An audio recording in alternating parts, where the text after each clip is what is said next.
Welcome to the Doctor on Call with your host, DocGriffon. The doctor will be with you momentarily. Our guest this evening is model maker and fabricator RexFX Studio. The white interview zone is for immediate loading and unloading of passengers only. There is no stopping in a red interview zone. Doc Griffin, paging Doc Griffin, you're needed in the OR. Stat! Thank you, Nurse Wicked.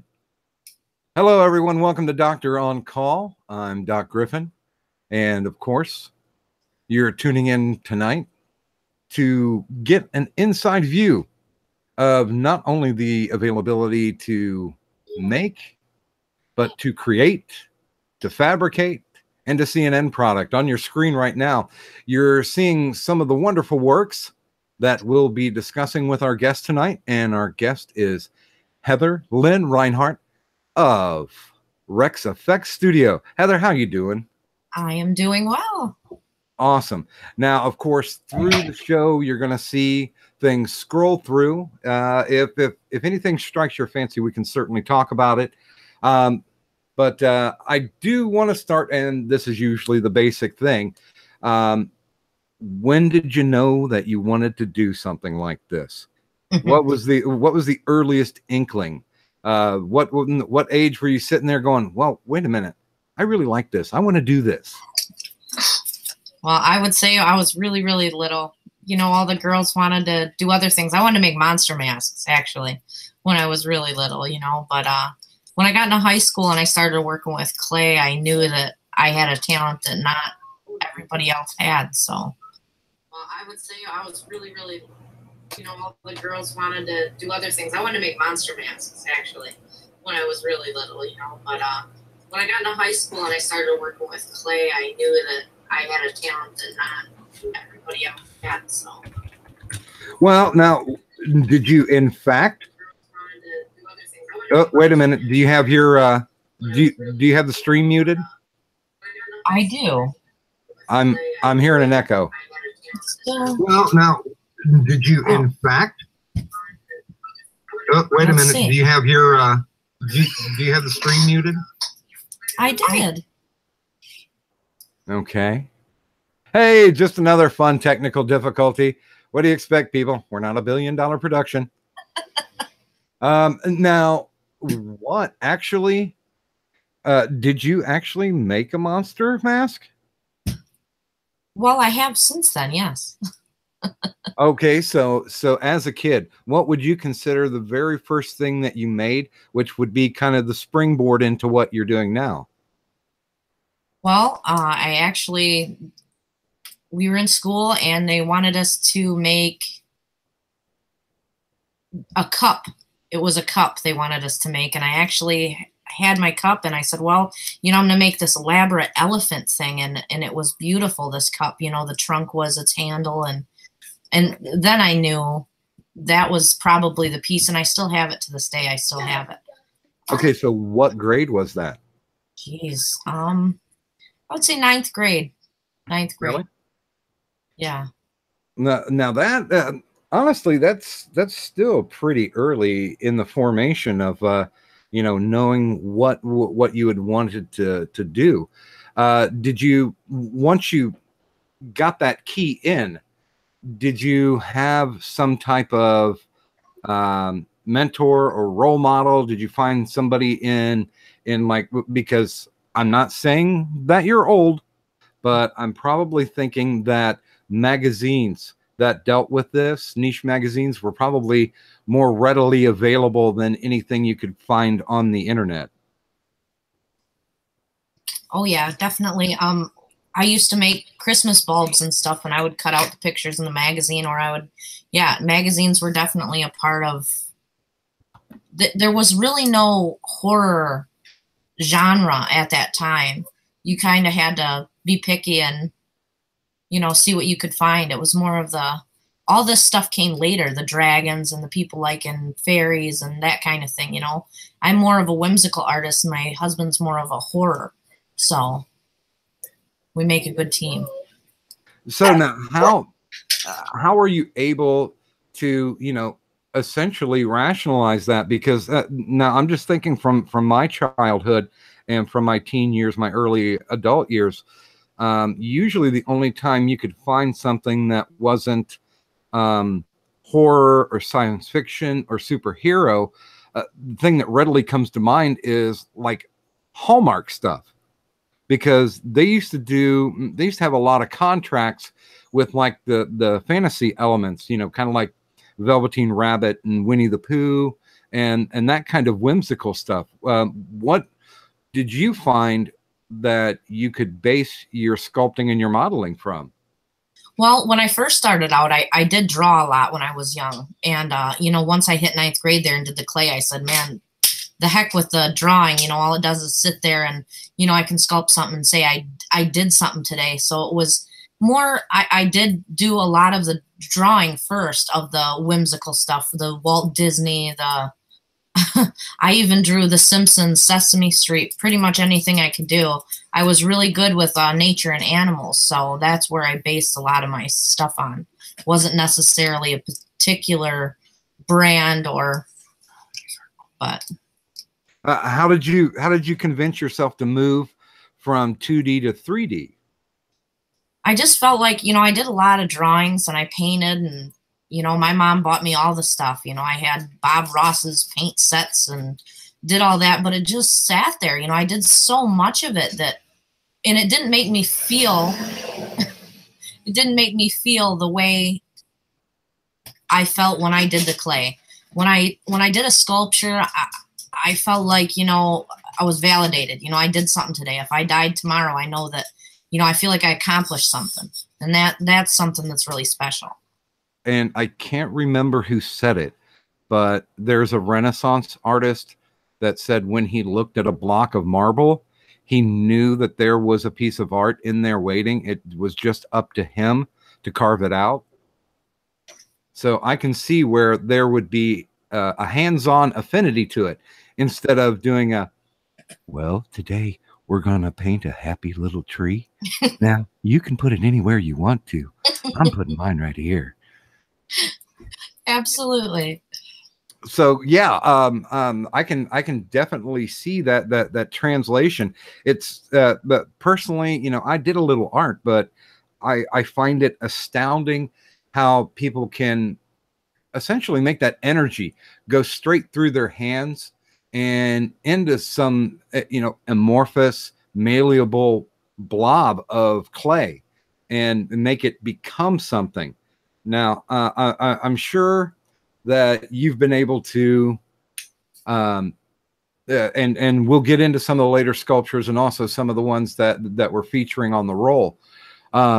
But when you started off with your first sculpture, your first actual, okay, I'm done with the 2D, I'm doing the 3D.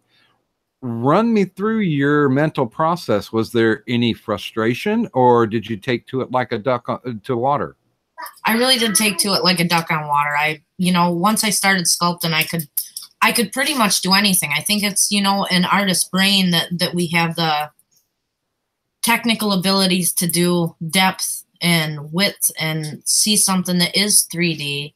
Because when you start as an artist on paper, you have to kind of make those 3D images 2D images and still look similar. And then I was able to take my 2D images and make them 3D images, and I knew, you know, right from the start. I mean, I could do it. You wanted a horse, I could do a horse, and it's almost like you don't even know what your hands are doing, and when you look down, it's done, and you can't. Sometimes, you know, you can't believe what you just did, even. Yeah, and now you do realize that is actually a hell of a talent. I mean, most of the world, need we say universe, does not have that translatable skill. And it took me a long time to realize that, you know, not everybody can do it. You know, you think that, you know, you can do it, so other people must be able to do it, but that's just not the case.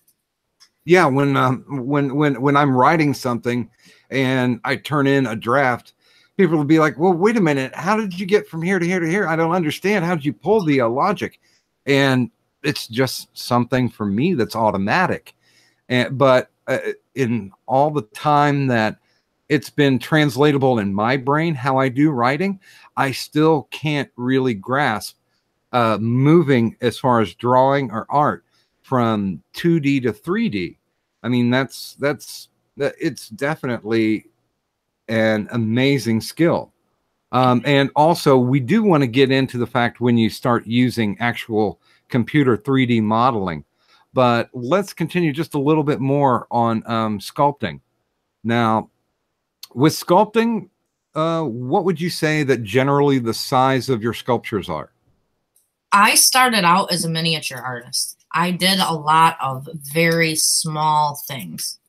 And so that was just my preference. I like small little trinket things and whatever, you know, that was my forte. But, you know, after I met my husband, I started making bigger sculptures. But I would say I stay under 12 inches. Okay. In regular. Was it just, you know, basically paring yourself down in case you wanted to go bigger, you wanted to master the smaller scale? Because I know for me, it was tougher to try and add detail on something that was really small scale or miniature. That's true. Like my husband does just giant things. And I always tell him, you know, you started out, you make the body and I'll go in and make all the detail. Yeah, I loved the intricacy of it. You know, I'm a girl, so I used to bead when I was younger, which is very, very tedious if anybody knows about that. So yeah, I can bead. Yeah, I was into so tedious was my angle. I loved to do the small, intricate details that made everything seem more real. Is it would you consider it to be more of an OCD thing? No, it's just I wanted it to look, well, first of all, art is expensive, okay? Mm-hmm. You don't have to make something that's giant to be beautiful. And when I started out with Sculpey, like everybody I think does that does sculpting. And it's just like a clay that's bakeable. You know, you put it in your oven, and I used to enter shows and do all kinds of stuff, you know, making my sculptures and stuff like that. But I think that, you know, I stuck to the smaller size and the scale because I am good at detail, but because it was expensive at the time. Well, and so you're taking it from an amateur status and now you're going into personal competition. Now, honestly, I don't understand how that actually works. Can you walk me through it? Tell me about your first competitive sculpting event. Okay, well, we have around here you can donate money. They try to raise money for, you know, the less fortunate and so many causes. But basically, it even costs a lot of money to do that. Basically, I pay money to enter a contest. Then I had to bring all my materials there. I had to bring a toaster oven. I had to bring all my stuff with me. Some people painted, a lot of people painted. Not a lot of people did sculptures, again, because it is expensive.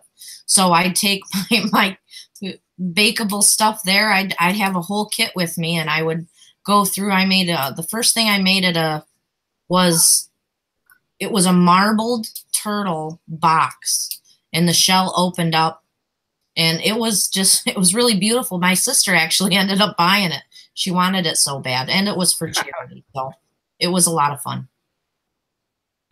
Now, as far as the competition goes, I don't want to rub it in if you didn't win or didn't place, but how did you do? What was the feedback that you got from the judges? I actually didn't win, but I actually did do pretty well. And some of the other competitors were coming over and they were taking pictures of me so they could attempt to do what I was doing. So that was pretty fun. And my old high school art teacher was there, so that was fun too.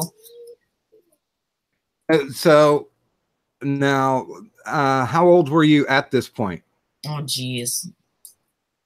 You can say roughly. You don't have to nail it to the exact month. I think I was, I think I was just over 18. So. Okay, great. So literally, you're out the gates. You're graduated from school. Now, did you further your education? Did you go to college or take any additional classes based on sculpting? No, I didn't. I'm a self-taught artist. I learned how to do it all myself. Me and my husband, you know, we learned how to do we learned how to do so many things on our own. My husband actually went to college and got 2 different degrees, but yeah, I'm just all self-taught, just talent running me through. Well, and let me just take a break right here because we'll be mentioning him on and off. Her husband's Justin Smith. If you've ever watched Jim Henson's Creature Shop Challenge, he was one of the people who was one of the competitors. Matter of fact, if you really want to nail it down, he did. And I know Heather and I were talking off air about this, that the thing that got me hooked with Jim Henson's Creature Shop Challenge was they did a creature challenge to create a Skeksis from dark crystal, and the Skeksis that they came up with blew me away. Well, actually, what I didn't know was that Josh was part of the team that made the Skeksis that won that actual challenge. So it's weird how things come full circle. So you'll also see some of his work in the B-roll. He does some of the bigger stuff, the miniatures, and a lot of the toys that you'll be seeing through the scroll are mostly Heather's.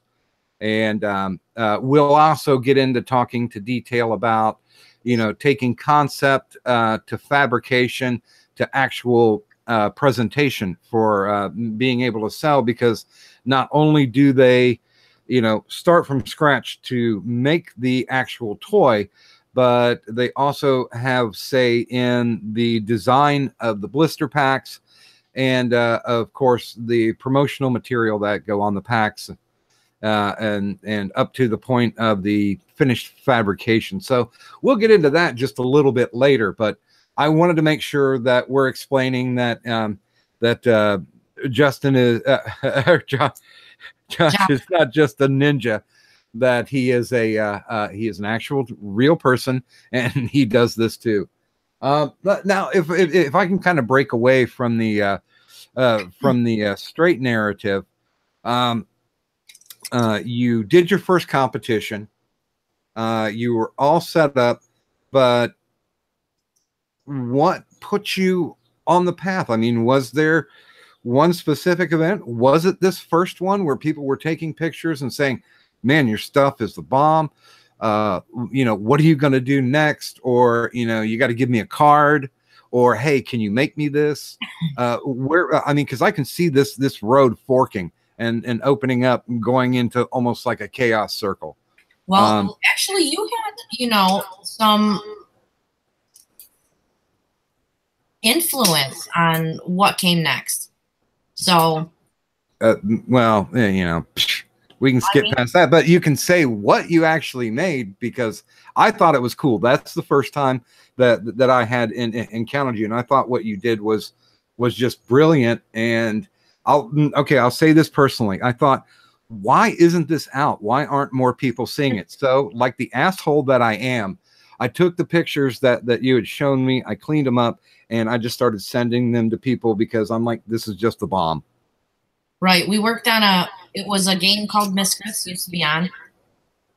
It's echoing again. I don't know why. Okay. Anyways, it was a game called Misfits, and I loved it. I loved the game. I don't know, for whatever reason, but I sculpted the creatures. I'm a creature designer by, you know, in my heart. So I loved these things, and I made them. And, you know, when you saw them, you thought, you know, that's what you said. My God, you know, these are really good. You know, we need to show these to people. And I actually got free stuff from the game people, you know, when I showed them. But, you know, I think as an artist, you need some kind of validation to you know that you like it and you think it's good, and your family gets used to it and goes, oh yeah, I mean, even the Mona Lisa, oh yeah, I mean, it could be anything. They just get so used to your talent that it's not really, you don't really get that validation anymore. And I think that a lot of artists have that problem. If they don't have people on the outside saying, you are good and there is talent here and you need to, push this forward, I probably, wouldn't have done what I did. Well, and honestly, that's the cross that every artistic person has to bear. I can't say this enough, but it doesn't make a difference if you're, a 2D artist, if you're a game maker, if you're a writer, a dancer, an actor, whatever takes creativity and an artistic ability. We all have. I haven't met a single person, and I've met a lot of people in, the highest frame of their field and people just starting out. And everybody has that piece of indecision. That's just like, well, I kind of like it. It looks good, but yeah, you need that outside validation. So that's something that's completely normal. I'm a doctor, but I'm not a psychologist. But I know from my personal standpoint that, yeah, I do need somebody to read what I write and either tell me if it's treasure or if it's trash. Now, even if they don't like it, at least I'm getting that kind of feedback, and it builds me up. So good or bad. I don't know. Would you agree with the fact that regardless if it's positive or negative criticism, it still is creativity fuel that helps drive you forward? Yes. Yeah, I agree with that. We all need some form of it. Well, I mean, I was really happy to be the ass that I was, because I'm not taking any credit in anything that you've done, but it's fanboy service. I really enjoyed what you were doing, and I was always looking forward to, well, what's the next thing? So, what was the next thing? Well, the next thing was I kept at it. I kept doing different things, but it was really when I met my husband that I started to do just more and more and more, and actually put it out there and have it for sale. I know that, after we spoke, there was something else though. I did the miscrits, and then I was actually doing Christmas bulbs, and my brother liked them so much. His girlfriend actually worked at a gas station and said, you have to sell these. So they actually put them in the gas station, and I started selling them, and my brother actually framed the first dollar I earned from doing those bulbs in the gas station. But after that, it was definitely when I met my husband that we started to realize what we could actually do. And if I'm not mistaken, in the B-roll somewhere, there are 2 of those ornaments, I think. Yeah. I think you sent me a picture of them. I'm not sure. I thought there were. Now, I might be wrong. I might be drunk, but I think this gives us a time, since we're at the bottom of the hour. I do have to make sure that anybody who's interested. Now, this is only a sample of what Heather does, what Josh does, what RexFX Studios do.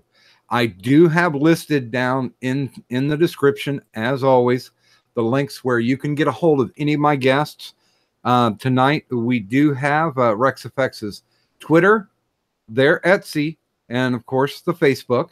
So if you're, and I'm sorry, I'm kind of spoiling the narrative here, but they do custom work.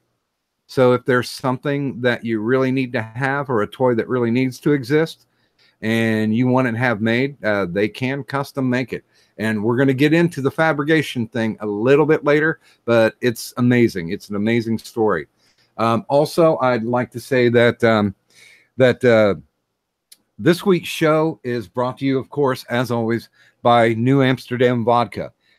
Tonight, it is New Amsterdam Raspberry Vodka. Now, I'm mixing it with Cherry Sprite, so I haven't come up with a name for it yet.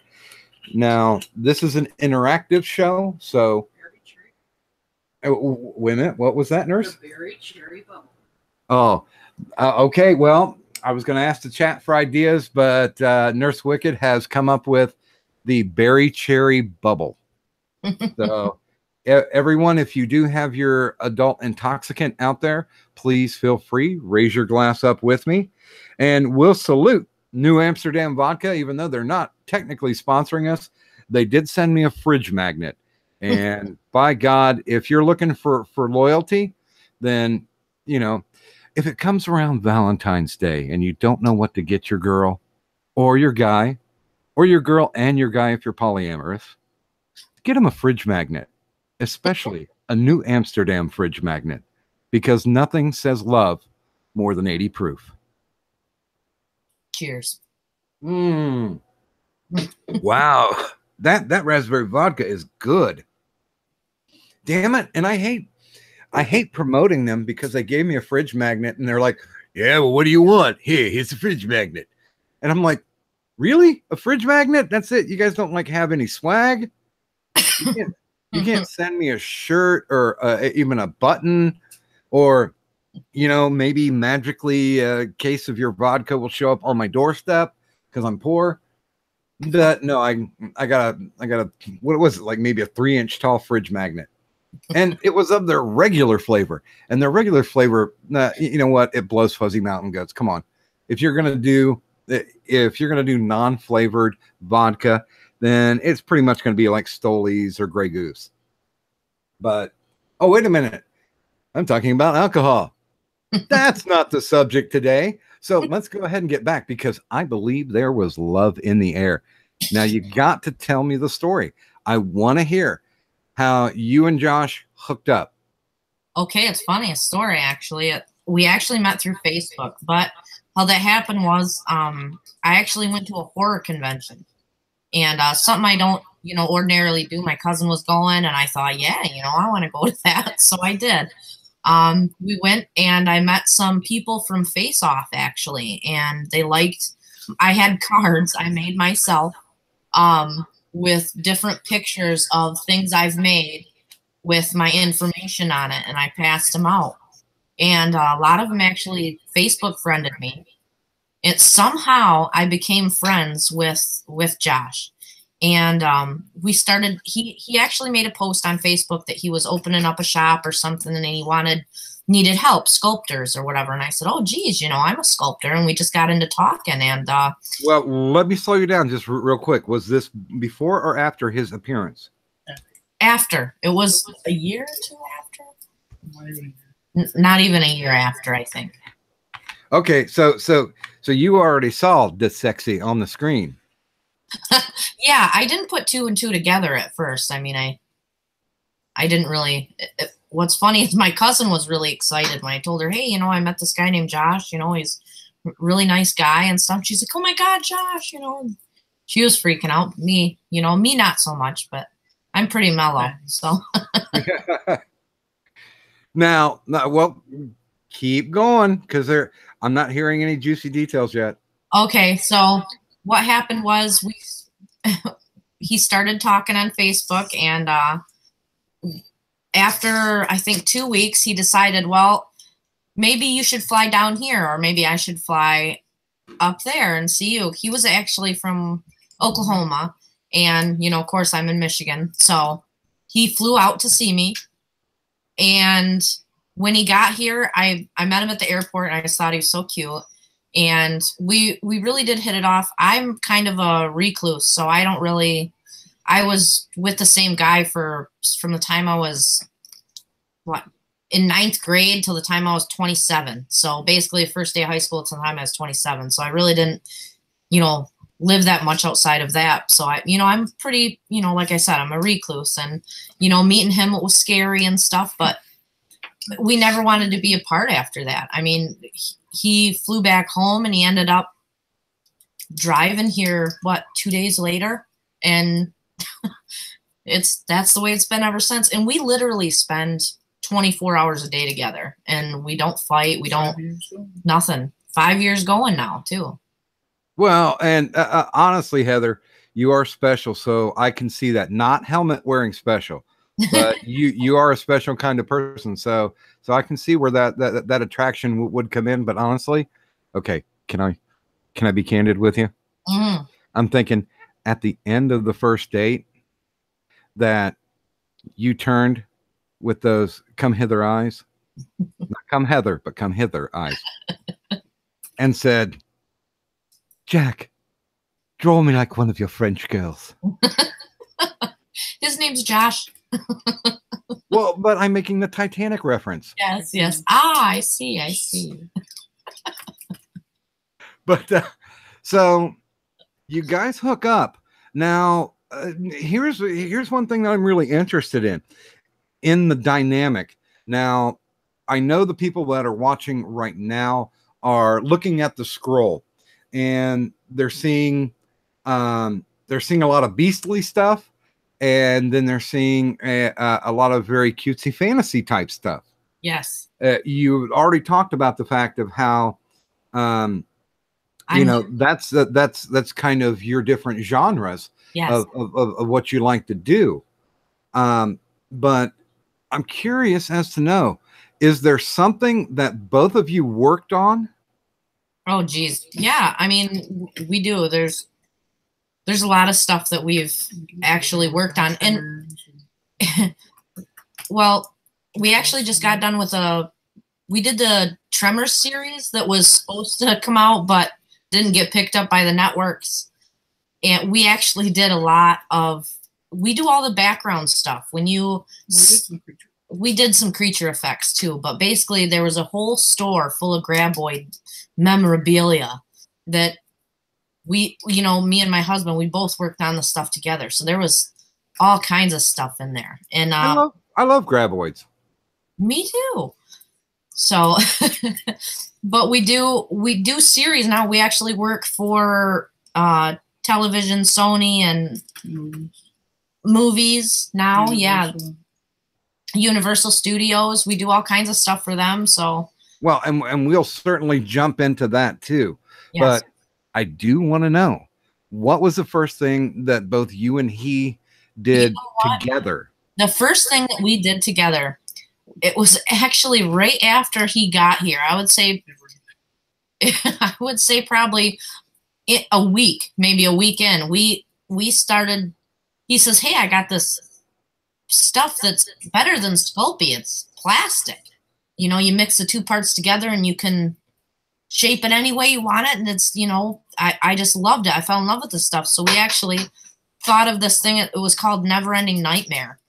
And it's basically a twist on Never Ending Story, but somebody evil has the book. So the creatures were all evil. And we actually sat down on my sofa in my living room and we sculpted these beautiful creatures. He's actually in the scroll.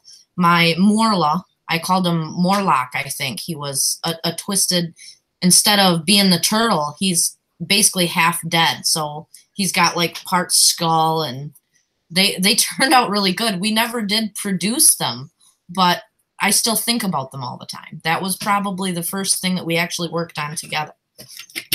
Now was it the because I always think it's the masculine thing which always pushes ahead and says, we need to be a company, we need to LLC, we need to do something with our talents.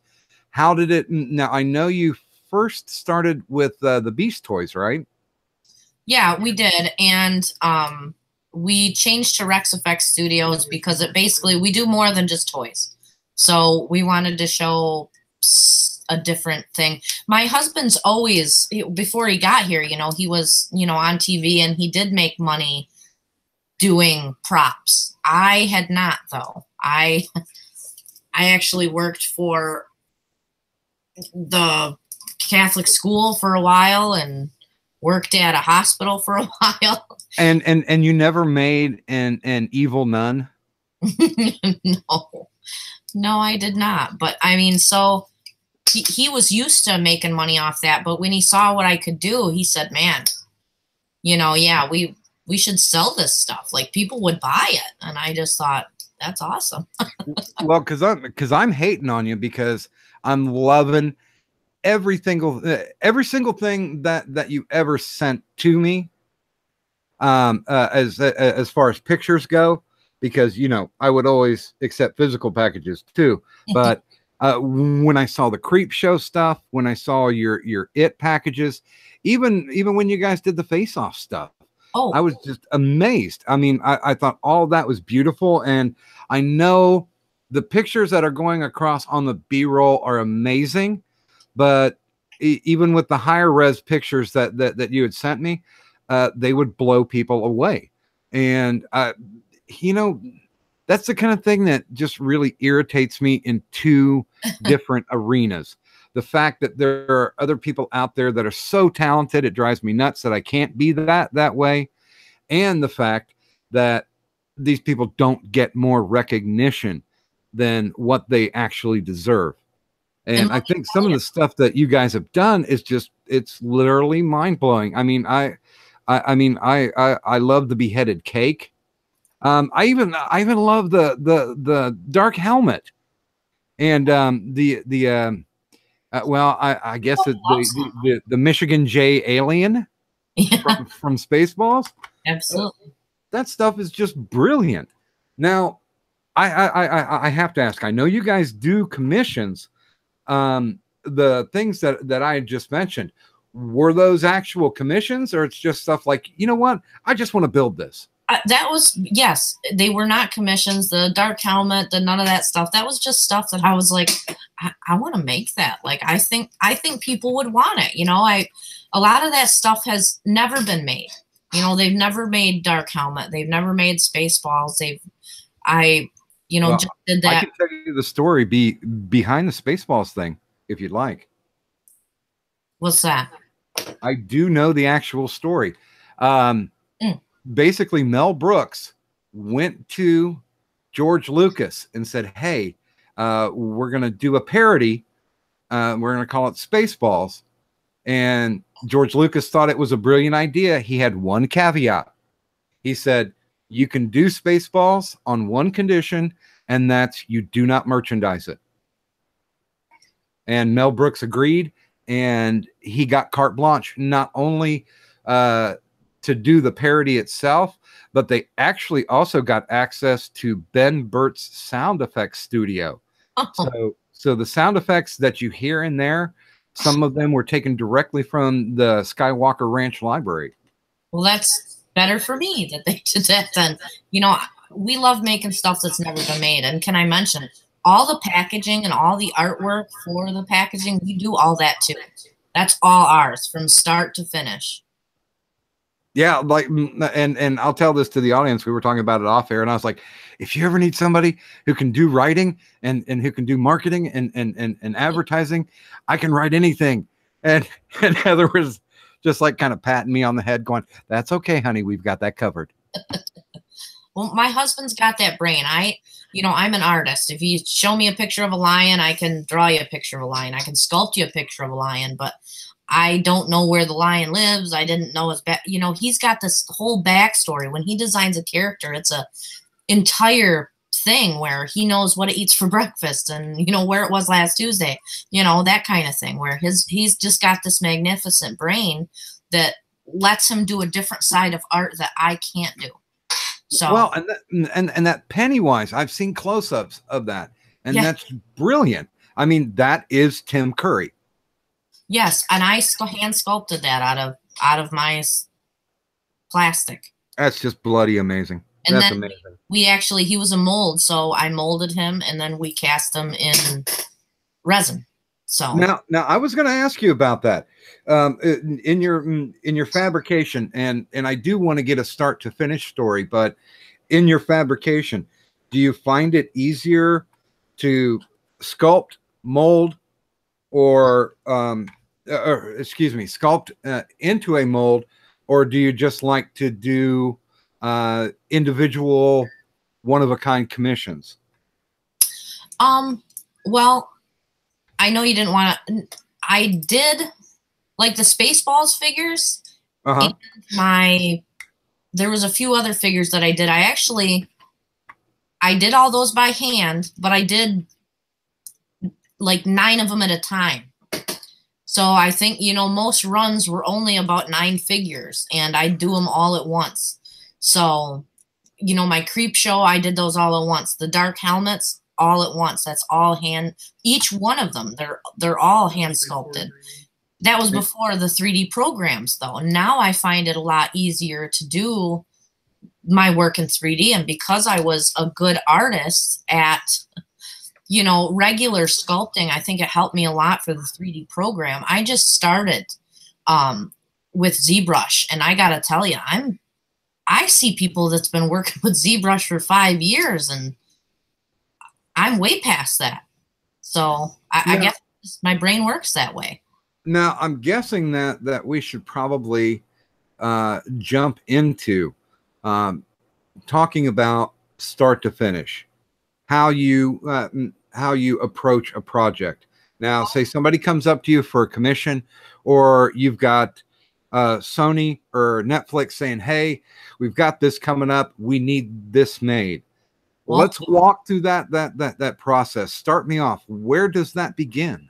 Okay, well, that begins with us first sculpting in 3D. Well, I'll basically if it's something that hasn't been done before that somebody made, they have to pay me to make the model in 3D before I print it out or before it gets molded or anything happens.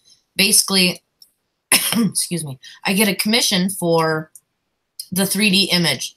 So I go into my ZBrush and I'll sculpt. Say they need the doll figures, actually. I just made the Dead Alive figures and the Troll 2 figures that I did for a horror box, little box of horrors. It's called Tiny Terrors. And well, why don't you just rub it in that I want those too? They're awesome. Thank you very much. So basically what happens is they come to me, they say that, you know, this is, you know, what are the prices? This is how many I need. This is the size I need, you know, packaging or no. And then I'll give them different quotes, you know, for packaging, not packaging.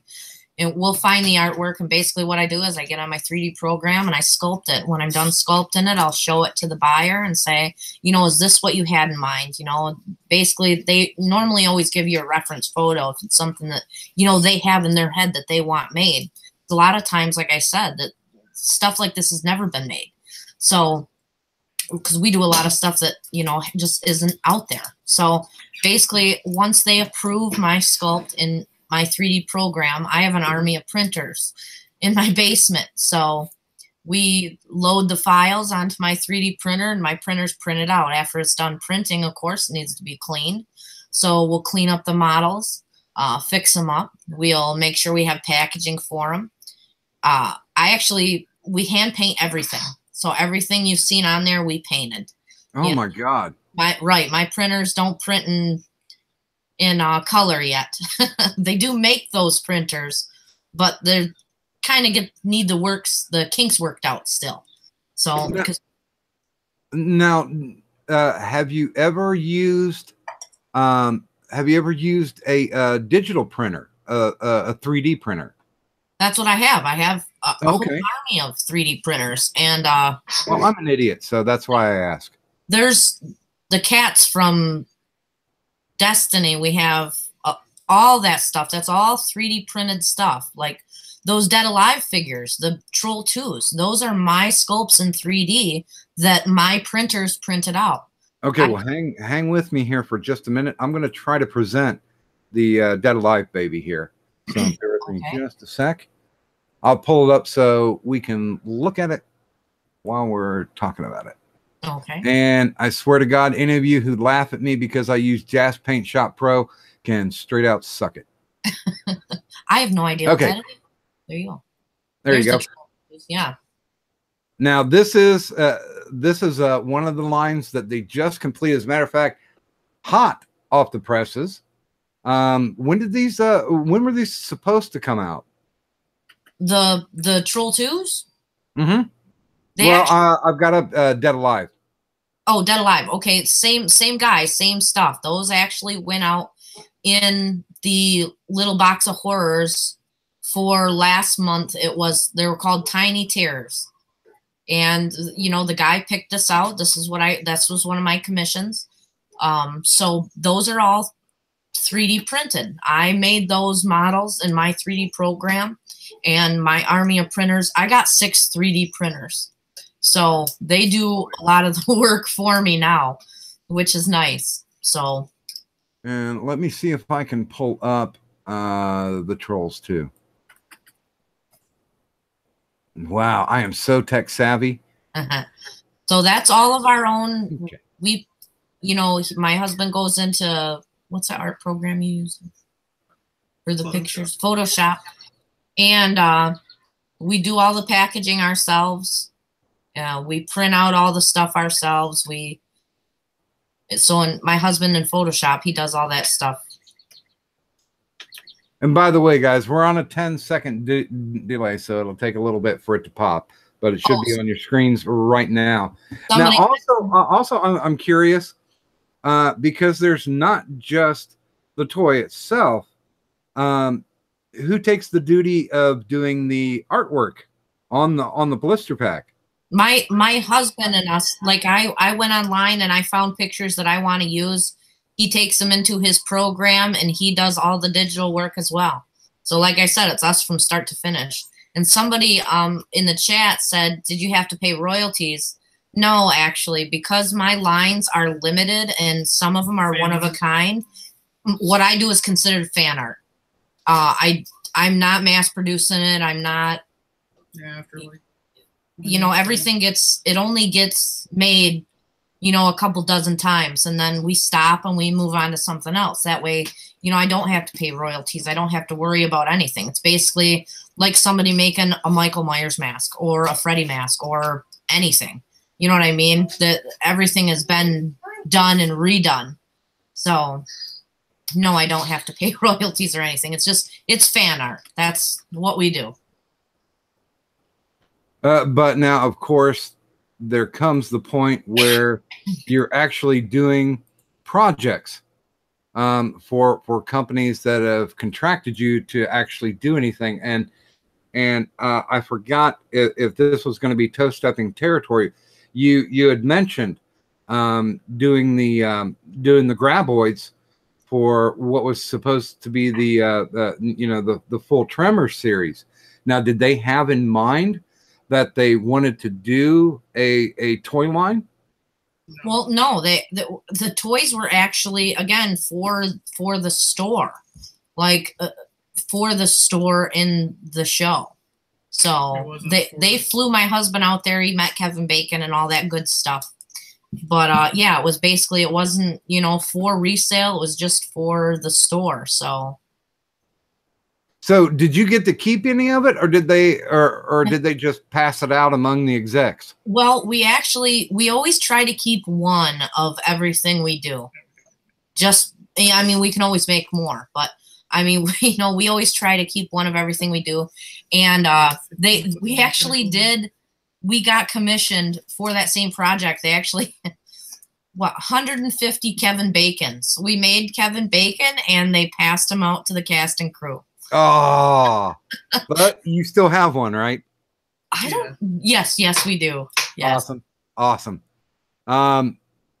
Because I mean, okay, you're still getting paid for it, but the geek factor is at 11.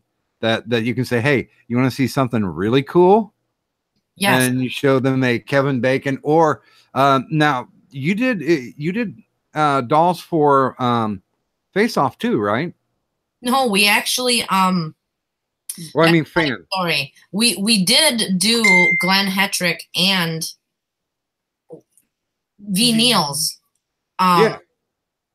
We actually did do their likenesses. We made their own action figures. Okay. So we did them for them, though. We actually didn't sell them. We took them to V. Neal and Glenn Hetrick and said, look this is what we made. You know, it's basically a tribute to them. And we had them sign one and we kept that. And then they got to keep one for themselves of their own, you know, action figures. So they were really, really pleased about that.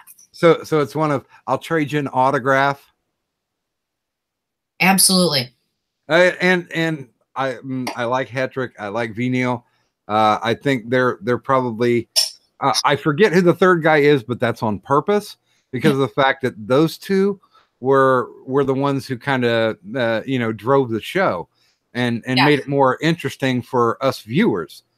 I think I think that's awesome stuff. I mean, even I just find the frustration in the fact that this isn't something that might be readily available for commercial consumption, because and you know, I'm not trying to provide fan service at this point, but I think, and let's get some ones in the chat.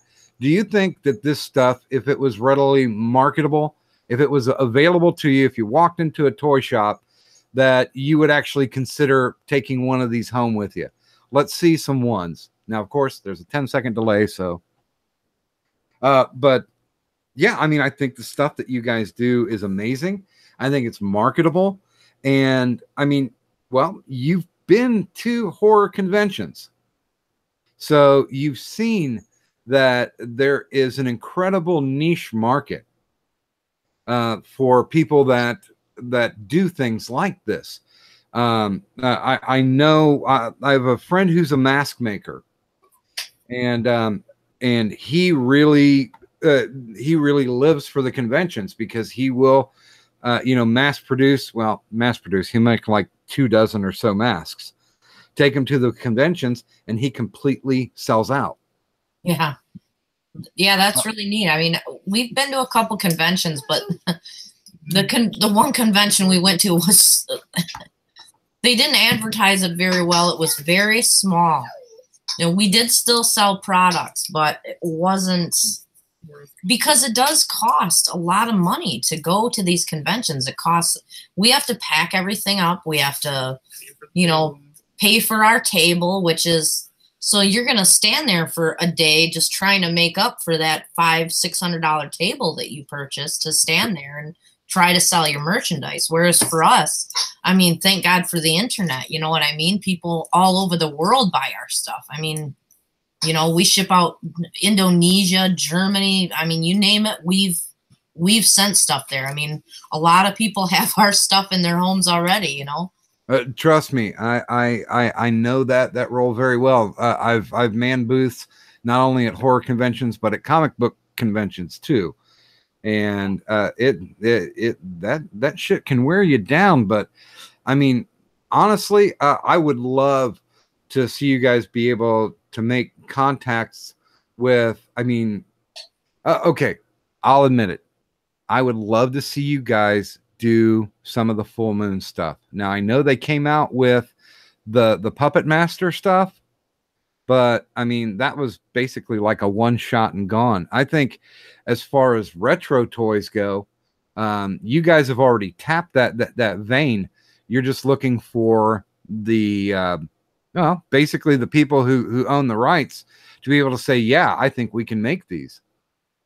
And sometimes people do reach out like that, like we make lines and stuff, and companies do reach out and say, hey, we want to make that, or can you make us something? Can you make us a model? And we'll, they'll manufacture it, they'll sell it, they'll do whatever they want with it. So we do get commissions just for our 3D renderings of a product or image or figure or whatever they're looking for, and then they go ahead and put it out there. Like I said, luckily, I mean, I don't have any problems selling things. Like, we've been doing pretty good business, and everybody seems to like our stuff. And like I said, now we're doing props for a lot of the movies and stuff like that. We're actually relocating, so, for the job, so we can get down there because they make a lot of movies. And I know there's stuff that you can't get into contractually, right? But can we have a taste of something that you've done that the audience might recognize? Well, not yet. I mean, a lot of the shows right now that we're working on are series, and we did get done with Just Call Saul. So our products will be in there, but the fact. Wait a minute. Can I stop you? Yeah. Are you talking about Better Call Saul? Yeah. What would you do? Oh yeah. We did some props for that. Like, you know, we do all kinds of stuff. Like, you know, the road spikes that you throw and your car runs them over and it pops your tires. Yeah. Those are our road spikes. You know, stuff like that. They have a goldfish in there, and so no fish are harmed in the making of. We we replicated their goldfish. And, you know? and by the way, I have to say that the Japanese fighting fish that's in the scroll is brilliant. You know, that's just something I wanted to do. I like them. I've had the same betta fish for like almost 4 years. I'm like, they're not even supposed to live that long. I don't know how he's doing it, but I mean, I really just liked them. So I just went into 3D and I sculpted it, and then I printed a bunch of them out, and you know, thought about maybe making like a sculpture or God knows what. I don't know. I try all kinds of stuff. Well, we're almost at the top of the hour. Oh, so yeah. Well, let me do this real quick. Okay. I want to make sure and tweet out that the Q&A is coming up. Come on. There we go. Sorry. Okay. Hey, everybody, follow along as I type. Because I failed typing class. See, back in the day, there was these things called typewriters. You know, the modern day forerunners of those things you call computers. And that's all we had were typewriters. So there was one room where, I mean, literally you have to wear earplugs because the only thing you're hearing is clacking. Let's see here. Q&A is... Tell them to feel free to write in at stuff that you'd like us to, something that's never been made before. Well, Jackie Ripper, who is once again another great YouTuber. He's incredibly supportive of everybody, and we appreciate him for that. He has a suggestion in the chat.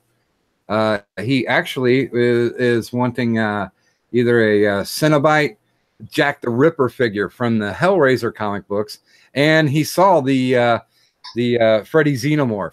Yeah, that one was mine. I really liked that. Yeah, I mean, I think that's brilliant. I mean, that's part of the creativity that Hollywood a lot of times just misses. I mean, the stuff that you guys did with the and it's in the roll with the Alien Predator hybrid. I think that stuff is wonderful. Now I know that's that's Josh's stuff, and you know, he can feel free at any time. We are not prejudiced. We are not SJWs. If you ever want to share the mic with him for the show, you certainly can. Yes, absolutely. But if he wants to remain that strong silent type, then he can do that too. He's painting right now, so. Okay. My tweet is Q&A is coming up. Get your asses in here. And there it goes. Okay. Yeah. Now I do want to make sure now RexFX is not just tied up by studios to do their stuff. They're not mutually exclusive. They do commission. I have down in the show links not only their Twitter, if you'd like to reach them for a fantasy item that you would like to see. I also have listed their Etsy and their Facebook. There's a lot of beautiful things there, and I think if you haven't figured out by now that they can pretty much sculpt anything, that they can make any type of 3D rendering if you want to take it further on down the line. They're happy to be a part of that process. If you've got something that you fantasized about that you want, then certainly that can be fulfilled.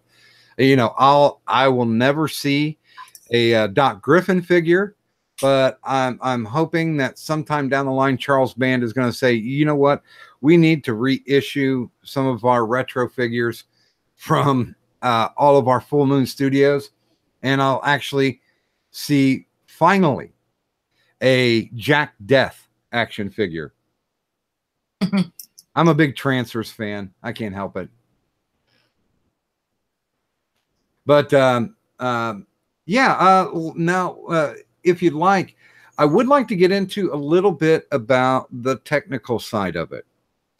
You have talked about it a bit, but when you go in, I'm guessing that most everything that you do nowadays is digital in the 2D world. What do you use? What type of software do you use for your 2D? And then, of course, going into 3D. If you would explain, you know, what's the tech behind RexFX? For the 2D stuff, we do what's it called? Photoshop. There you go. My husband uses Photoshop for all that. I'm just getting into Photoshop. I'm never really dealt with that before, so my husband is very, very good at it. He can, like I said, he does all the packaging, all the everything. I mean, he's just spectacular. But for the 3D program, I use ZBrush. And that's, you know, it's kind of an expensive program, but it's worth it. It's hard to use. There's a lot that you have to remember. But like I said, I've taken to it very, very well. So I'm lucky. So when you go from the Photoshop, I'm sure now is Zebra your 3D rendering, or is there another program that's involved? Nope, ZBrush does all the 3D program you'll need.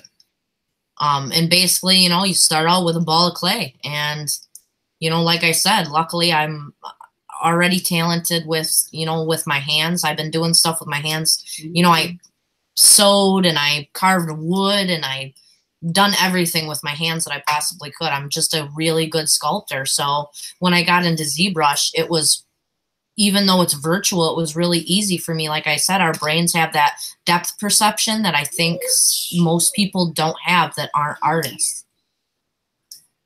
Well, yeah, I mean, it's almost the same thing as setting down an architect, where they know the depth of measurement to be able to, you know, make a building structurally sound. Right. Absolutely. Yeah, exactly.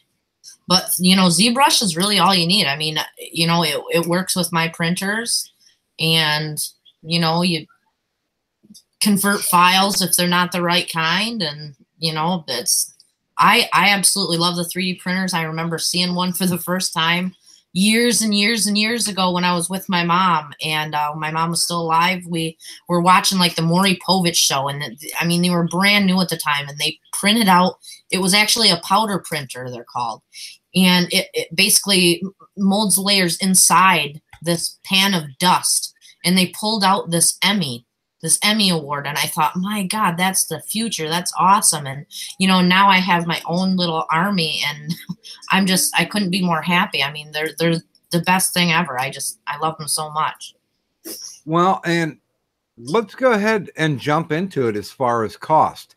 If you were recommending to one of our listeners out there what to start off with and basic cost, what would you recommend?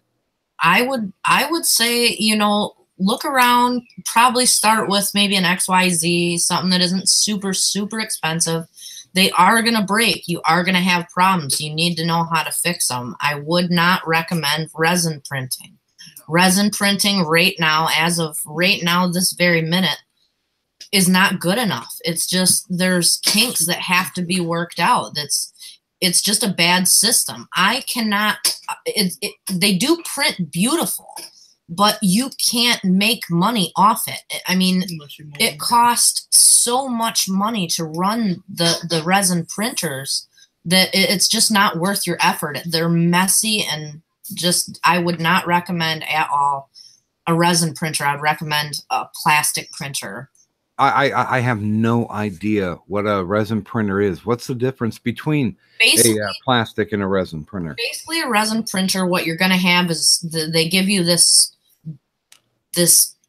jar of resin, liquid resin, and you pour this liquid resin into this vat at the bottom of the printer. You can't touch it on anything because it will just destroy everything around it. So you fill up this vat full of resin, and your printer actually has a laser light that will actually go in a whatever you're printing. Say you're printing the Eiffel Tower, it'll go from the bottom to the top, printing it. It will harden the layers as it goes with the laser light. When you're done, you have to peel this thing off of a platform, and then you have to dip it in alcohol, and then you have to clean it up, and you have to pat it dry. And like I said, it's nice looking, but the process to get there and the fact that it's so expensive is astronomical.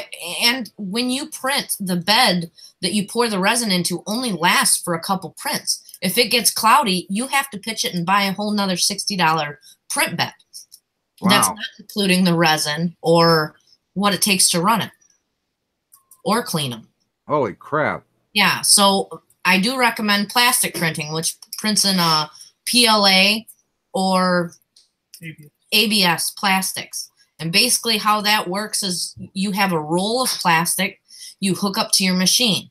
Your machine then takes that and it has a head on it. That head heats that plastic up and melts it and basically puts it on the bed on the bottom of the printer and prints it again from top to bottom with supports and whatnot. So the arms will be there and the pieces that hang off will be there. But it does take a lot. You have to know the programs. You have to a lot of times cut your models. A lot of my models are too big. I can't print them all at once. I have to cut them up and print them in pieces and then put them back together when they're done.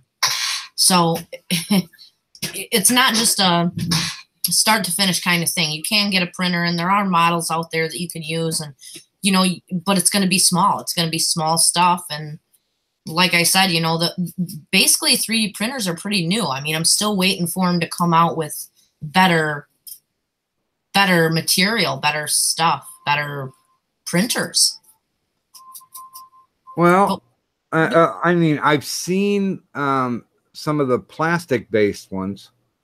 A friend of mine tried to do a dock head for me, and apparently he set it too high, and it ended up melting everything. So I mean, I looked like the incredible melting Invisible Man.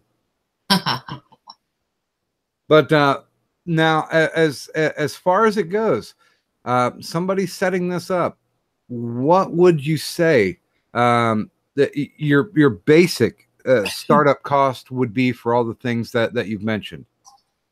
Well, for a regular, you know, well, the printer itself, I would say, is going to run you $500, and that's with, you know, a few rolls of plastic. And but then of course you need a program to run it. If you don't have ZBrush or something like that, you know, you're not going to be able to. You're not going to. You have to use other people's models, and then, you know, it's just pick and choose, you know, what somebody else did. And but so together, you know, you have to get a program that's going to run the. But they're not super expensive. I mean, you can find really nice printers, I'd say, for under $1,000. So basically, you're thinking, if you can wrap a package, maybe a K to 1,200 to basically start out and test the waters. Yeah, I would say that'll do ya. Okay, now I do have to ask, and I'll ask this of both man and wife. What do you think is your most successful build or sculpt? I would say, geez, you know, my husband's is a mask he did. It's a Odogaron, I think it's called, right? Odogaron. It's from Monster Hunter, right? Yeah. Okay. So we sell that. We must sell 1 or 2 of those a week. I mean, people love that freaking mask. I mean, now is that something that you included for me in the B-roll? Yes, it is in the B-roll. It's like the red, looks like a red ancient Chinese dragon mask almost. Oh yeah. When it comes up, of course, when we see it, it'll be 10 seconds into the past. But when it comes up on the scroll, if you want to mention it, please feel free to disrupt the conversation. So so people can tie it in. Okay. Yeah, I will definitely do that. So yeah, that's definitely his. Mine, you know, I don't know. I sell a lot of different things. Like I said, a lot of the stuff that I do is very limited. You know, I do limited lines. So, but I still get people asking. I mean, I get people asking for Creep Show. I just got asked yesterday for the Spaceballs again. I mean, I get asked for that stuff all the time. Well, yeah, because it doesn't exist. Exactly. As far as I know, you're the only company that has actually made the figures. Correct. Yeah, yeah. And so, you know, a lot of my stuff is. Wait, is that the mask? Hold on, mine's on a dog, and now I see. No, you have to be looking at the Hangout. Oh. Hold on, let me look at the other one. Well, it's too late now. It's gone. There. We're on Jordy Viral. Okay, yeah, I see. It's on the screen now on the YouTube. I don't know which one it is now. Okay, I'll switch back so I can see it when it comes up again. But yeah, I mean, that's sold. We sell them literally, like I said, like 2 a week. I mean, people love it, and he's gonna have to sculpt another mask from that game. But people really like that, and like I said, you know, I get people asking for stuff all the time, and I don't really know what would be my favorite thing. I have lots of favorites. Well, you know, they aren't kids, so you can say a favorite, and you do have the availability to change your mind whenever you want. You know, I like my Cat's Eye Troll. He was something I really wanted, so I just had to make him. And what's funny is there's a Hatbox Ghost on here I made that I absolutely love. And I had no idea what a Hatbox Ghost was. The picture, I got a reference photo, and somebody wanted me to make it as a custom. And I said, okay. So I made it. And in the photo he sent me, it looked like he was holding on to like a pail. And it had this ghost, you know, with funny, crazy hair that I made with feathers and all this stuff. And when he got it, he goes, this isn't a Hatbox Ghost. He's not holding a hat box. And I said, well, Jesus, I didn't even think about that. I mean, the picture that, you know, I went by the picture. I don't know what it is. So, but I really like that thing anyway. I mean, even if it wasn't exactly how it was supposed to be. Well, and we'll field a couple of questions from the chat real quick. Jack T. Ripper's asking, what about the space for the printer? How big are they? How much space do you need for the setup? Depends on the printer, really. I mean, one room should do it. I mean, you know, I don't have a factory or anything like that. I work right out of my basement is set up for them, and they have their own room. So, and of course, I know we talked about this off air, but the blue creature with the white fur. Yes. Where did that come from? That's actually funny. Me and my husband went to Barnes and Noble, and they had stuff that was on clearance. Like they had like a box. I saw a figure from, it was Game of Thrones. He was a White Walker, and I looked at him, and immediately I thought, my God, I would love to make that into a Morlock from the Time Machine, the old original Time Machine. I loved that show. I used to watch it with my mother when I was little.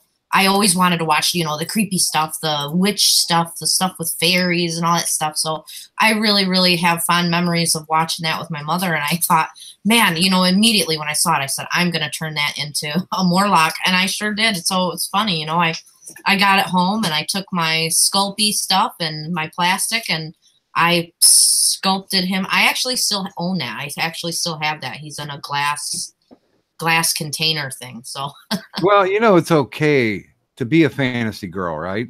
Oh yeah. Well, see, what's funny is before I met my husband, I didn't know that I was a nerd. You know what I mean? I met my husband. He says, honey, you collect action figures. Like, you're a nerd. I'm like, oh God, I didn't know.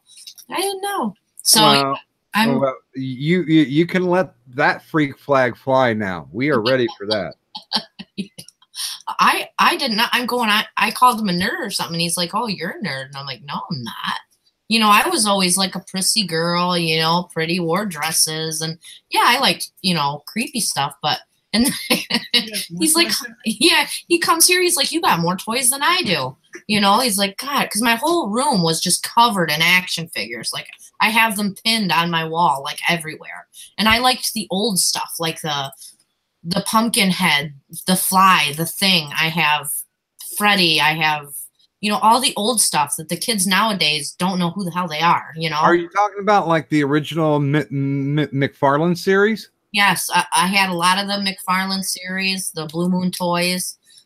When I was little, my mom used to get stuff. She used to bring me home toys all the time. Like my sister, if it came from a rummage sale, she didn't want it, but I did not care. If it was awesome, like I wanted it. And I was a toy kid. I had a very good childhood, thank goodness, and I was very lucky. So I grew up with just toys, and my affinity and my love for toys, I think, came from that. And I always appreciated, you know, everything I got. You know what? No matter where it came from, I was very happy to have it. So, yeah, I just started my collection, and I mean, I still have Smurfs from, you know, when I was 2 years old. I mean.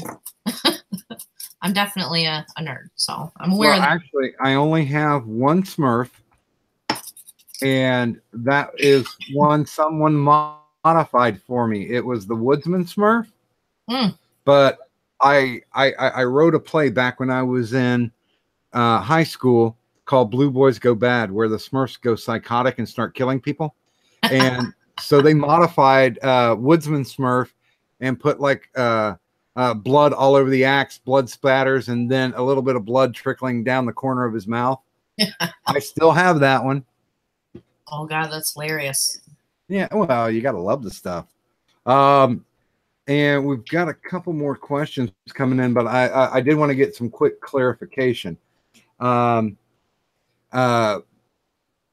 Launby was talking about from start to finish, how many hours do you put into each job?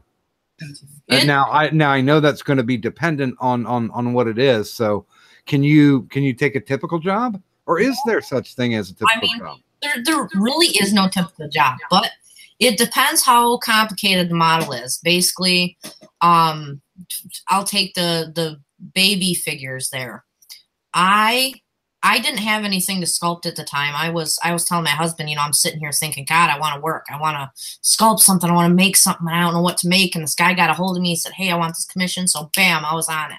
I must have got both of the figures done in ZBrush in 4 hours. And so, you know, that didn't take me very long at all. My husband is super fast at ZBrush. We can do a model in 2 days, I would say, no matter how complicated it is.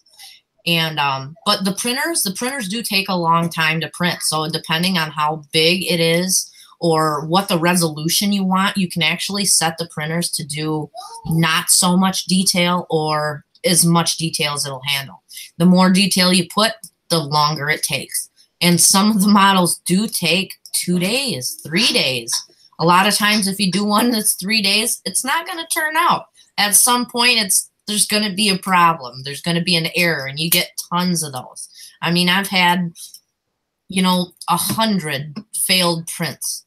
I mean, it's going to happen. It does happen. No matter what you do, no matter how you clean it, it's just, that's how it goes. So I would say, you know, 24 hours on a print for, you know, something mediocre, maybe 6 inches, sometimes does take a long time to print. So. Well, that's completely understandable. Like I tell you what, let me give a practical, because the My Bloody Valentine and It and Dark Helmet just came up. How much time did it take from start to finish to do It? Well, now, okay, take It. Like I said, those 3 things are all hand sculpted. Now, the It figure I actually molded and casted, so he took a longer time. But the other 2, my Dark Helmet and my Bloody Valentine, I hand sculpted each one of those figures. So, and I'm a good artist. It didn't actually take me that long. It was more of a with my plastic sculpting stuff. I sculpt, and then it has to take time to set. And then so sometimes it does take me multiple times of going and adding stuff for it. Now, I would say from start to finish, each figure, if I had to break it down, probably took a day. I mean, honestly, and I mean, that was split between, you know, between days, obviously. You know, you can't work 24 hours straight on it. But like I said, those are all, each one of those dark helmets and each one of those, because I only did a certain set. You know, I only did a set of 9 of those figures at a time. I actually did creep show figures too that I did. It must have been maybe 9 or 10 of those too. But yeah, those are all hand sculpted, and I sculpted them all at the same time. So it's actually, it was actually pretty fun. I really like doing the custom figures. Now, this is something actually the Adventures of Sisyphus brought up that I didn't discuss on purpose, but if you'd like to, Bridget, he's asking, well, how much are customs? And I'll make my quick answer. I'm going to say it depends on what you want.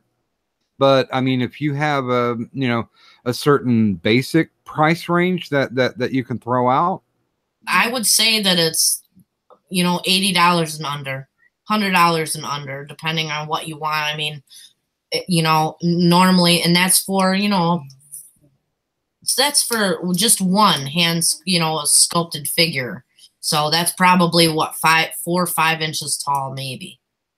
So, and it just depends. If you know, a lot of time now I work in 3D. So basically, depending on the model, if it's something simple, it's $40. I'll go in and I'll make the model.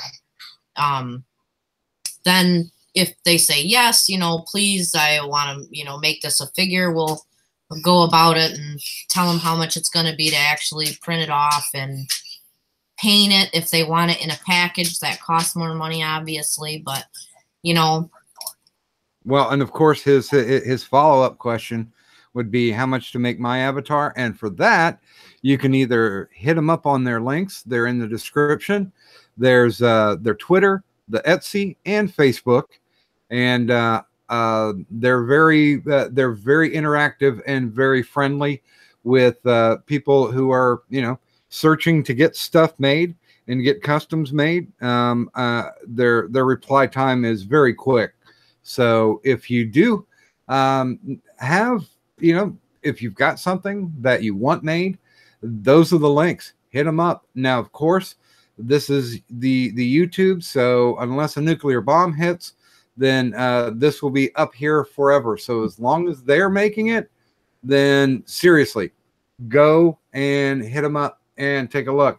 You know, if I ever had any money, I would definitely have them make a DocGriffon figure. But even Zach Lonby made the comment, Heather, that he said, dude, that's way more inexpensive than I thought she would say. And it's been backed up by the chat too. They're like, fuck yeah. Yeah. And yeah, don't be afraid to hit me up if you know, like I said, a lot of the stuff we have is custom. I enjoy doing it. And, you know, yeah, we don't charge a fortune for it because, you know, like I said, that's why for the people, we don't need licensing because it's just fan art. It's what people want. It's, you know, we're not mass producing them. We're not, you know, doing anything. Yeah, feel free to hit me up and, you know, give me some ideas. Shit. I mean, you know, excuse my language. You know, even if you don't want to, you know, Heather, I just said fuck. I think we're okay. Okay. Yeah. But it depends on whether or not you got a little one running around, so I can understand that. Right. So yeah, I mean, it's just yeah, it's not that expensive. The models are kind of, you know, models are, like I said, I can't really price them, but I mean, yeah, feel free to ask. I mean, we always make deals too. If you know, you need more than one of something, that brings the cost down too. You know, and when they're and when they're in between, you know, their big Hollywood projects, I'm certain that there's some time to drop in and take care of business. That's one of the things that I like, because I was reading a little bit on your Facebook page about how things kind of come around and how you set them up, and you're very interactive. You're not self-effacing. You guys don't really have a big ego about what you do. You love what you do, and you share the art, which is just amazing. I swear like a sailor, so yeah.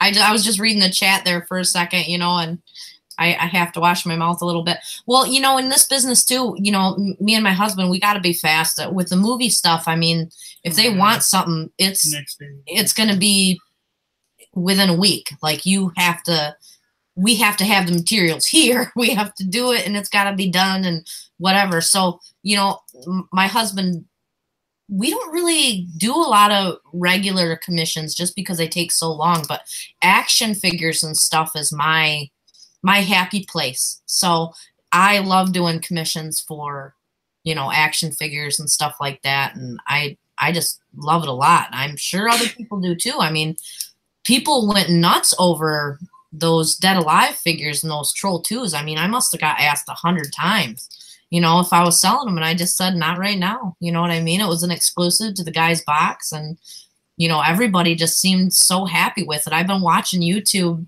unboxing of my figures and just going, man, that's friggin' awesome. Like, I'm so happy that everybody else likes what we do. Well, and I know this may sound like an idiot question, but when you get that kind of feedback, I mean, besides, creating life by making children, is there any greater sensation than just being able to sit back and, a lot of people have a hard time taking praise. Yeah. Do you have that issue? I do a little bit, I do have trouble taking praise, but I'm more humble. Like I'm honored. I'm honored that people like my stuff enough to keep it in their homes. You know what I mean? That's always awesome to me. You know what I mean? Like you said, we're not like, yeah, we're, uppity and this and that, and, what we do is the best and whatever. No, we really like what we do. And I really love it when, you get that praise. That's just, yeah, what's better than that? You know what I mean? You want people to like it. Okay, wait a minute. Zach saying, is Heather prepared to make a rooster in a Judge Dredd uniform? I can do it. Holy crap. That would be. And Zach knows that I'm a huge fan of Judge Dredd myself. And if there's any more complicated, I'll call it a superhero, because he's a superhero to me. If there's any more complicated of a costume, I don't know of one out there, because Dredd has an amazing uniform. Okay. But Zach, I swear, you better, if you commission them to do that, you better be posting that up, because I want to see it. A xenomorph Dredd. That's funny. Well, they did a comic book crossover with Judge Dredd and the Predator. Oh, that must have been where my husband said that in the background. Yeah, and the hybrid Dredd is just amazing. But then again, it's just 2D. Now, I'm not disrespecting 2D artists at all. It's amazing to pull it out of your brain and put it on paper, or on your pad. But being able to translate it as a physical thing that you can pick up and touch, once again, I'm dumbfounded by that stuff. Yeah, my sister's always amazed with what I do, and sometimes it is hard to realize that not everybody can do what you do. I whenever I do something, I think, well, everybody can do it. I did it. You know what I mean? It's real easy for me. It must be easy for everybody else, but well, and honestly, I'm a humble little YouTuber. I did this to stop myself from, going nuts being housebound for many years. But somebody sent me an avatar of DocGriffon, and I can't tell you how much that pleased me. That gave me. Okay, guys, in the chat, you can accuse me of being faggy, but it just made my heart grow 3 sizes that day, and it was just amazing that somebody would spend that kind of effort to make something that's based for me. And I can, the thing that I'm known for the most on the internet is putting up memes. And I get a lot of DMs back from people on Twitter that was just, oh man, that's great. Thank you for memeing me. It's like, that's just appropriate. And I can only imagine that that's a tenth of what you feel when you get the reception back from the sculptures that you make. Oh yeah. I mean, and I was just looking at the scroll there, and I seen some of the cakes that I made. Being a sculptor, like I said, I do everything with my hands. So for a lot of the birthdays, my sister's birthday or husband's birthday, I make a lot of the cakes, my own kids, and they ask for whatever they want. The one picture on there is of a trilobite. My son wanted a trilobite cake. I don't know why, but I sure as hell made it, and that's a lot of fun. And yeah, every kind of praise is good. I just, you can't get enough of it. So even doing stuff that, you don't get money for, or, even getting the praise from, my kids or my sister or whatever, that's great. I love it. Well, and I know, like most of the stuff that I've been writing that's been getting published right now are horror stories. And usually the big thank you I get is thank you for the nightmare fuel. Right. And I mean, I can't really think of a higher compliment than somebody getting off on it, and not to be self-deprecating. It just really, I can't see that matching the thing where you say, okay, hey, it's all done, it's all painted, and they mail it, or you mail it, and then they open it and they pull it out of the box for the first time. And I mean, the joy in that, people must be incredibly blown away by it. And I'm jealous at that fact, because I'm a creator of things, but I'm kind of only on level 8, where it seems like you guys are on 10, approaching 11. Yeah, we're in a really good place right now. I mean, we're going up. I mean, I've doubled everything from last year. I mean, we have our own little world that we live in pretty much. And, it's a great little place to be at. We keep getting more jobs, and everybody seems to like what we're doing. And, what more can I ask for, really? Well, I do have to ask this. What model or what fabrication was the biggest pain in the ass?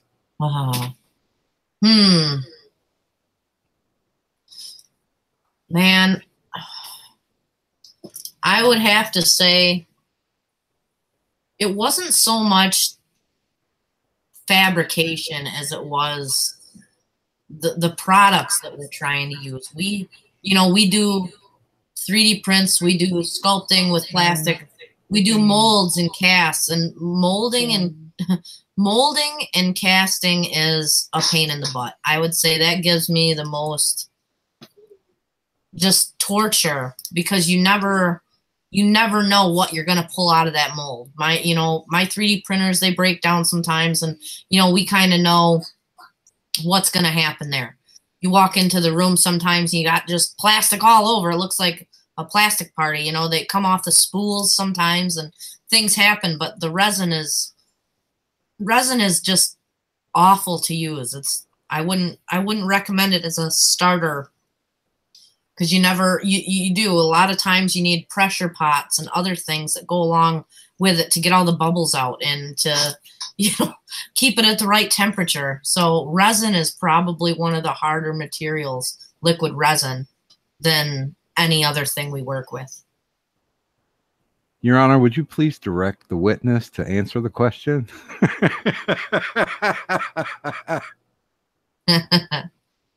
So, I'm sure there's one that's a pain in the ass, but you know what? If it's a big client, I'm just going to pass by on that question. I did want to ask, a wild fox appears. Are you guys going live with Ichabod at 10 or so? Because we certainly want to pimp you out if you guys are going to be doing that. One of the things, I know I've said this offline, but one of the things that we really like to do is to promote the people that we like. And definitely, I always love Ichabod's show. He always puts me in a corner, and I always answer something really abhorrently, well, something that really shouldn't be mentioned unless, you know, the 7-year statute has been run out.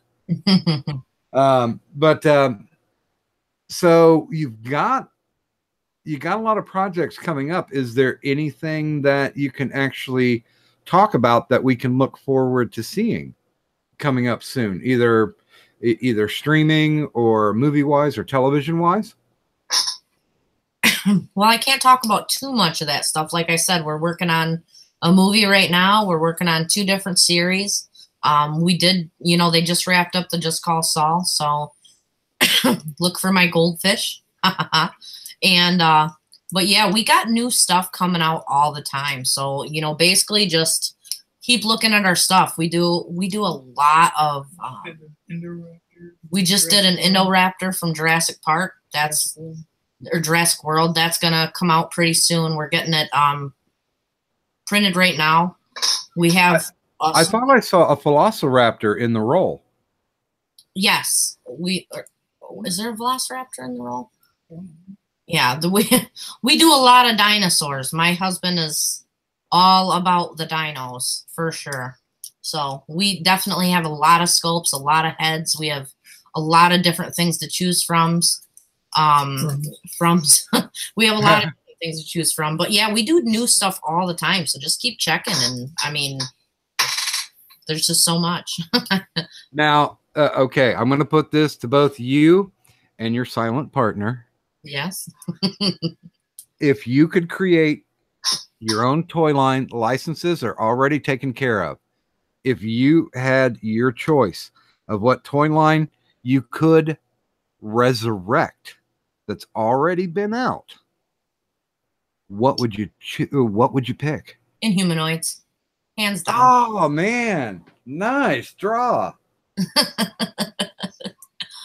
You know, I've wanted to resculpt them for some time, but you know, the Inhumanoids that came out back in the day, I have a picture on my Facebook where I got Decompose, which is the big guy with the skull. Oh yeah. I got him when I was little and for Christmas, and I begged my mom for that. You know, I'm a pretty little girl. Like I said, she used to make me these big pinafore dresses, and I wanted that thing so bad. And she got him for me, and I opened it up, and I was just so freaking thrilled that I got this thing. And then, you know, of course, over the years and floods in the house and whatever, it got lost and tore apart. But a year, I think, or 2 after me and my husband were together, he got me Decompose in a box again. And so the picture's split in half, where it's me receiving it when I was like 9. No, I was younger, probably 7. And then me receiving it again when I was like 30 years old. So, but I've often wanted to resculpt them and redo the line. The line was so big, and, you know, honestly, nobody has room for, you know, not everybody has room for a box that's 22 inches tall. You know what I mean? So if I had to do it again and I had licenses, I would definitely do Inhumanoids. Well, can I just say one thing? I think you found a keeper, Heather. Anybody who would buy you an Inhumanoids, that's a definite keeper. My husband is the greatest. Now, of course, for Josh, what line would he like to resurrect? He has so many. I don't think he would know where to begin. My husband likes to dart.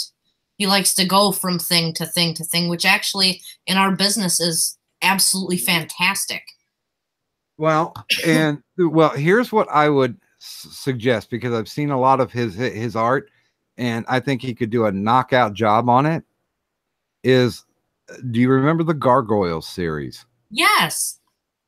Yes. I think he could knock that out of the park. Absolutely. The lady at the post office always asks for those, actually.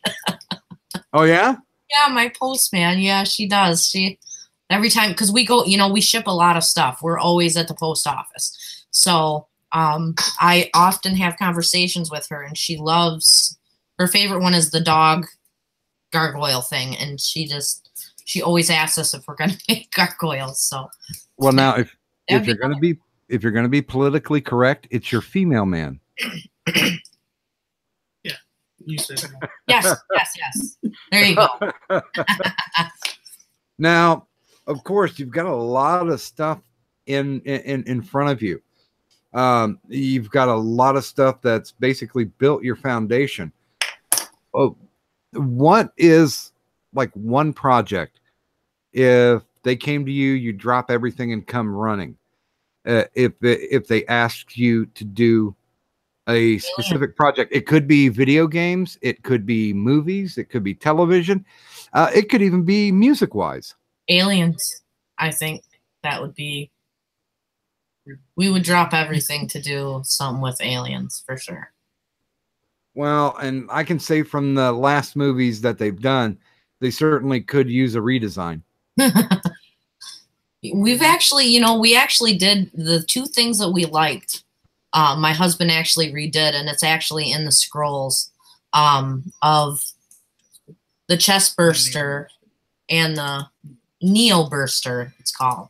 So we actually did those two from the new ones, which they were the coolest things, to happen. And what's funny is a guy wanted a custom so that he could remove one of the arms. It's like the bigger alien with he's the neomorph, right, honey? Oh, the tall one is the xenomorph. The tall one is the xenomorph, the red guy that we have there. But he wanted a separate arm that came with when your hand makes those circles and people punch other people.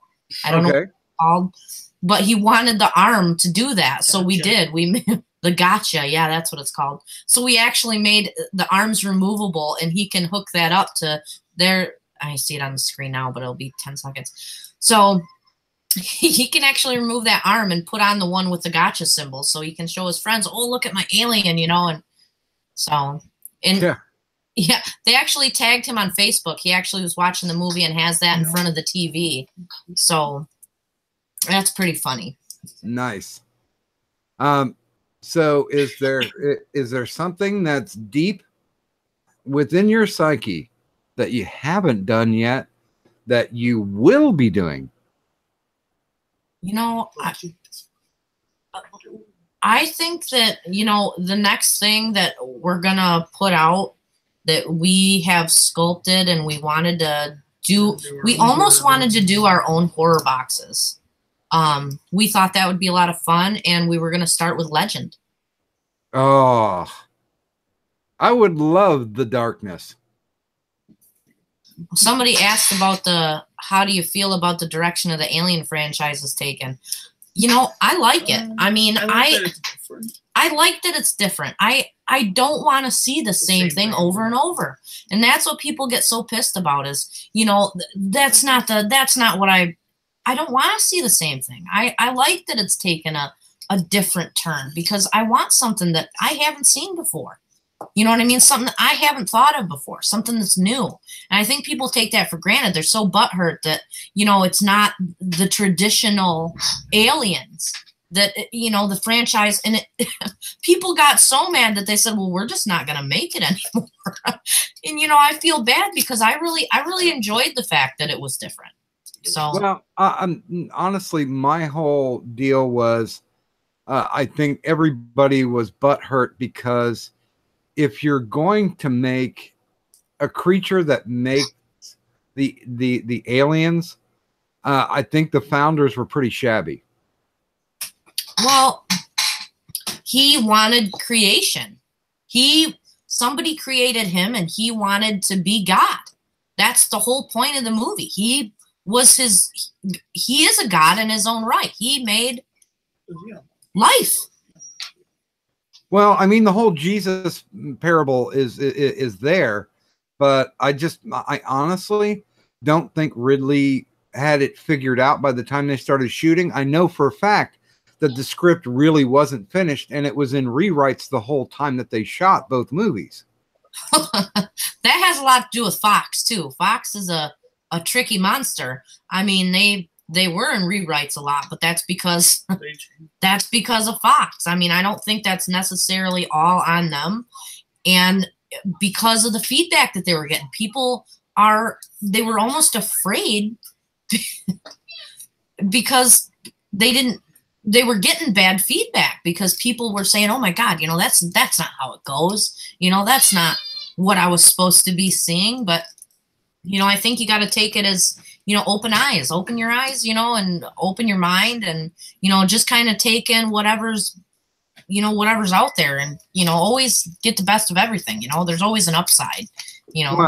Well, and if you think about it, they shit all over Joss Whedon for his script for Alien Resurrection. Yeah. And I mean, okay, Alien Resurrection, not the best movie out of the series, but it was still enjoyable. Right. Yeah, I liked it. I mean, it's just like with anything though. The new Halloween movie that's coming out. They basically took the first movie and then disregarded all the rest. And so well, I'm reserving my judgment on that. All I can say is that I got to watch it first. I was so pissed with Rob Zombie's version because that was 2 movies worth of you just don't get the lore. You don't understand. I personally, there's a lot of movies that I really don't like that Rob Zombie did. Didn't he do one of the Hills Have Eyes or something too? No, he did House of a Thousand Corpses and Devil's Rejects. Yeah. Which Devil's Rejects wasn't as much of a horror movie as it was. I mean, it has to be classified as a drama because there wasn't anything supernatural going on. It was just a bunch of, costume redneck guys going around killing people. That's funny. Yeah. Well, everybody's so damn sensitive now. I mean, everybody's a critic. I mean, it's like people get on sites just to be a troll. You know what I mean? And that's what we have, like a world of trolls out there that just talk crap about everybody else or, everything else. And it's, not what they wanted. But you know what? I wish I could just say this to everybody and say, you know what? Like the Alien movies, just take it as a fresh look on things. You know what I mean? It's not the traditional aliens. That's true. But is it bad? I would say not. I liked it. I like seeing new stuff. Well, and there's only so many. I'm saying this as a writer, so I'm pulling out my writer card on this. There's only so many ways to write a story. Right. And if you did it the best 2 times out of the gate, then sure, everything else that's going to follow along is going to be difficult. And it's going to be judged by the standard of Ridley Scott and of James Cameron. I mean, they made 2 movies in the same universe, and they were literally different movies. One was a straight out horror, and the other one was an action. And then when Fincher got a hold of it, well, once again, like you were talking about, when Fox told them, well, this is what you need to do, Fincher was just like, okay. So that's why, I mean, even the director's cut is pretty much just a mishmash. I mean, he tried the best he could with what he was given. And I still don't think Alien 3 was that bad of a movie. It was incredibly predictable. But, I mean, you really have to go on your tastes. And from year to year, it just depends on what my mood is. Alien will beat Aliens. Or Aliens will beat Alien. And then it falls into line from there. I even thought that, I mean, the lower budget, almost straight to DVD movies for Alien versus Predator, were better than the actual theatrical release that they did with AVP. You know, I think it just all depends on, you know, what you like. I think it's, you know, I think a lot of the critics aren't, they're just mad that, they're just mad that, you know, it's not the same. House, okay, the original House from what, 1989, I think, or something like that. Wait a minute, did you tune in? I just interviewed Harry Manfredini. No kidding. See, I loved, if you take House 1 is more of a horror, whereas House 2 is more of a comedy. I love them both. I do too. They're both just great movies. You know what I mean? I wasn't, you know, mad that it wasn't creepy like the first one, or, you know, whatever. I'd love to make those figures too, by the way. But I mean, the caterpillar or the judge, those would be awesome figures. Yeah, I actually made the caterpillar once or twice, but yeah, I love the lady with, you know, the creepy lady, the guy that comes out of the forest in the second one. Actually, everybody from the second one was pretty good. The guy, I love the main dude there, the guy that keeps pulling the tissues out, and they just keep coming and coming, he says. You know, I just love that. It's just stupid comedy. I loved it. Actually, just to share a little inside baseball, I'm talking to Kane Hodder right now to get him on, and he was the stunt coordinator for House 2. I actually met Kane Hodder. I have him. He signed my bloody figure that I had from McFarlane, and so I do that a lot too. I actually had who's that crazy guy? Well, I've talked to Kane a couple of times.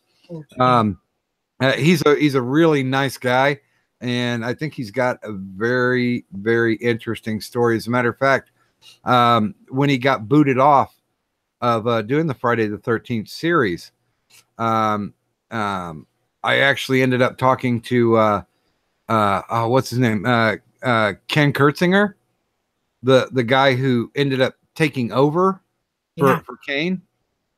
And was that an interview? I turned that into Scars, and apparently the guy who published the magazine, it was way too inside baseball about why Kane got bounced, and he was I won't say instructed, but he was encouraged not to print the article. Oh God.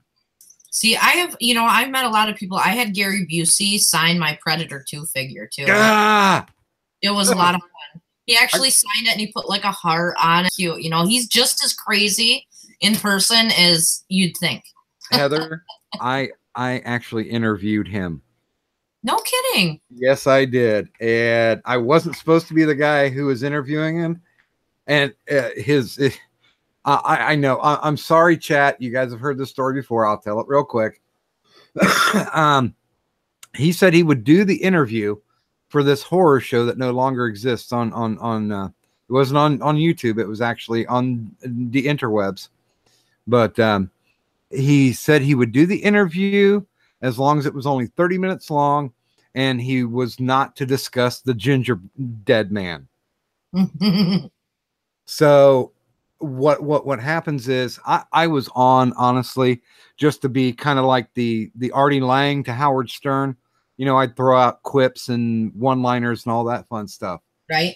Well, the guy who was running it, his internet went down. So the guy running it was gone. His backup co-host, the female, Busey kept saying that he couldn't hear her. Oh God.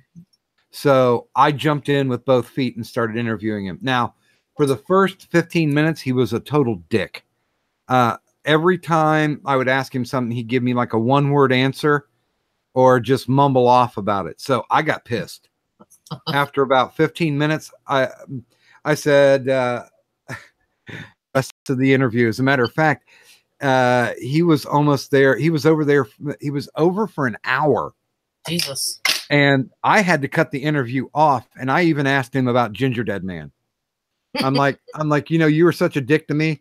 There are no such thing, rules. There are no rules here now. But, yeah, Unfortunately, that one's lost to time forever. There was a big schmoz between the guys who own the website, and one of them decided to just delete everything. So it no longer exists, and I am sad about that because that's the one time I took a B-list celebrity down to the damn mat. That was fun. So wait a minute. This is not about me. This is about RexFX Studios. If you guys would like to get a hold of Heather and Josh, please do so. The links are located down in the description. The Twitter, the Etsy, and the Facebook. If you want to see what they do additionally, I know we've got a great scroll going on, but there's more stuff on the Etsy itself. Like I said, they are open to commissions in between the big Hollywood projects that they're actually doing. Yeah. And you can see by the scroll itself that there's a lot of quality going on. Now, one thing that I always I should say this. Are you amazed that we're 2 hours into this? Yes. Like I said, it goes fast. It does. I would like, if you would please, to get up on your soapbox and tell all the audience out there what they need to do in order to be able to do what you do. We've gone over the tech, so that's not a question. The instruments that you use, not a question. What does it take? What do they need to do what you do? And I'll add this caveat, to do it as well as you do it.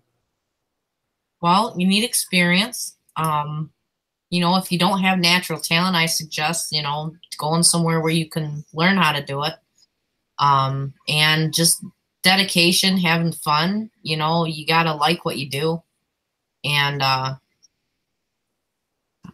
mean, that's really all it takes. I mean, you know, sometimes, I mean, I want to be a singer, but I'll never be good. You know, I'll never be as good at it as the other people. And that's okay. You know, if this is your thing though, put your stuff out there. Mm-hmm. You know, that's what you got to do.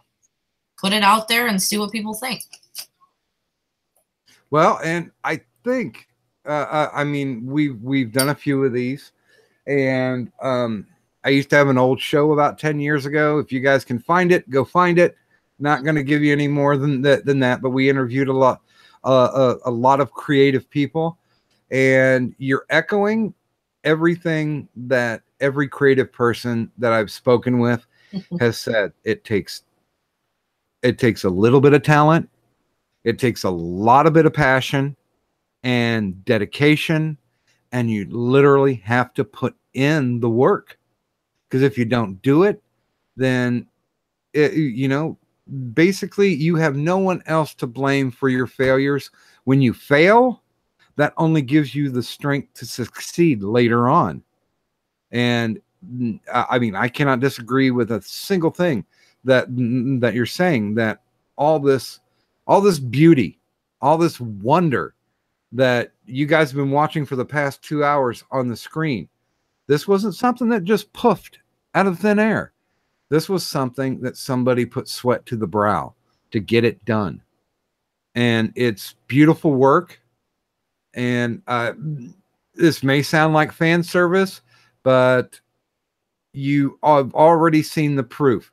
I am not talking out of my ass when I say these people are creators. They make not good stuff, not excellent stuff. They make great stuff. They take the mind of fantasy and sculpt it into 3D reality. And that is a beautiful, wondrous thing that if you guys are interested in, if there's something that you really want done, and it's something that you know that you're going to be proud to display, then definitely get a hold of RexFX Studio and talk to them. Let them know what you want. I know someone else has already sent an email to you. Yeah, we got it. We did. So, and it's all beautiful work. I do love to I do love to go on and on, because the things that people are passionate about make me passionate. And that was one of the big reasons why I wanted you guys on, because I love the stuff that you do. It's amazing. It should be shared, but most importantly, it should be celebrated. Do you have anything else that you'd like to add besides they need to make more alien movies? Well, you know, there is one thing I wanted to say to the artists out there is that, you know what, I think by nature we're procrastinators, and a lot of us start things and don't finish it. And that's something that I'm sure every artist has problems with. That's something that you have to face every day. So if you could just don't skip so much, finish what you're doing and then move on, because a lot of times as artists we'll have 10 projects and none of them are finished, but we're working on them. You know, and that's a big thing. If you know what, if you're an artist, just take your time and finish something, because that will propel you forward more than, you know, more than reading another book or looking at YouTube or doing whatever. You know, I think just by nature that's the way we are, and that's something that a lot of artists, myself included, have to deal with. So if you can do that, you'll be doing something good. Well, and all the praise. And that makes me go back to something that Steven Spielberg said. He said, movies are never finished. They're just abandoned. Yeah. Yeah. That's a good saying. You can only do your best, and then, you know, hope for the best things to come on it later on. And honestly, I will say this. I think everything that we've seen, everything that you've produced, and I'm almost positive that everything else that you're going to be making is going to be in that realm of fantastic. And I'm hoping that even the my mighty forces that tune in will tune in to see all the things that you do later on and celebrate them along with me. And I certainly do appreciate your time, Heather. Of course, we also like to thank Heather and not only her silent partner, but we appreciate you coming out and being on the show. Honestly, I would be happy to go ahead because I put a nice end here on it, but my evil freaking mouse, the batteries died again. So I can't even click on anything. Oh, I hate you, mouse. I hate you a lot. Okay, I tell you what. Let me go ahead and beat this up. Let me shoot the shit while I am trying to get new batteries into my mouse. We do have several guests coming up. We've got all of July booked, ladies and gentlemen. And just to give you a teaser of what's coming up. Oh, don't even pretend like the light's on, you bastard mouse. Sorry. My hatred flows free when I'm drinking. Okay. We do have to end. Oh, I should say to end out June, we do have voice actor. And I know this is something that a lot of people have been waiting for. We have voice actor, the man who is the narrator and the voice of Gohan for every U.S. version of Dragon Ball Z. Awesome. You also have heard him in video games and TV shows and movies. We're having Kyle Hebert on next week. Reserve your seats. We're also having on from our E-Celeb sphere for don't even go dead again. You suck. Oh my God. Am I ever going to be able to get out of this? Am I going to have to key it? I hate you. I hate you. I hate you. For July, we have coming on, we'll be having on Cognitive Thought. AP the Frog is actually going to break open. our show for July 3rd. And oh, just scroll down. Just scroll down to it. That's all you. Okay. And also we'll be having American Gadfly on. This is something I have not talked about, but you guys will hear it first since you're on. We will be having old school wrestler extraordinaire Bobby Fulton on. And I'm not going to tell you who he's bringing on, but he's going to be bringing on some of his buddies with him. And also we do have from one of the local wrestling federations, because I'd like you guys to not only get a taste of been there, done that, but those people who actually do this local wrestling, like people call flea market wrestling, why they have the passion to continue what they're doing, and what drives them and motivates them, knowing that even if they're not ever going to get to the WWE, what's the thrill, what's the draw, what's the attraction? This whole show, I can say without hesitation, is about passion. What leads people to do what they do, how they do it, why they do it, and most importantly, why you should care.